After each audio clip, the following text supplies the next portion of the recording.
I did not announce it.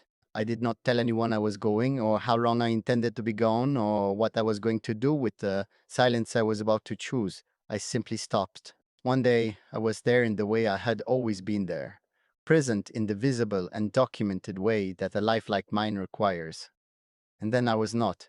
40 days, no posts, no poems, no photographs of the desert at dawn or the horses or the sky above Dubai in the particular hour when the light does something that makes you want to share it with whoever is watching. Nothing. Just absence where presence had always been, and the world noticed immediately in the way the world notices when something it has grown accustomed to suddenly disappears. My name is Sheikh Hamdan, and where I went during those 40 days is something I have never fully explained until now. I went inward. That is the most honest answer I can give. Not to a specific place, not to some distant location that would make the story more dramatic or more interesting to people looking for a geographical explanation.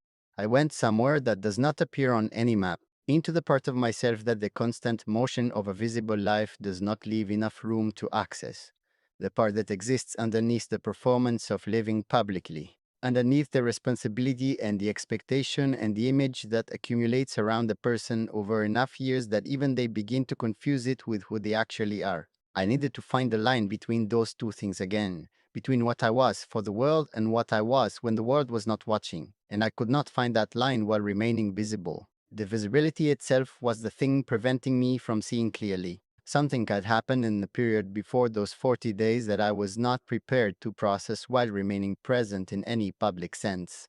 Something private and significant and belonging entirely to the interior of my life rather than the exterior of it. And I had learned enough about myself by that point to understand that processing it publicly, or even adjacently to the public, would have produced something false, a performance of processing rather than the real thing, and I was not willing to offer the world a performance of something that deserved to be real. 40 days of silence gave me something I had not had in longer than I could accurately measure. The experience of my own thoughts without an audience, of feeling things without simultaneously considering how the feeling would appear from outside, of being accountable only to myself for what I did with every hour. And what I did with most of them was simply sit with what was true, without editing it, without shaping it into something shareable. Just the truth, alone, for 40 days. And I came back different in the way that only real silence can make a person different.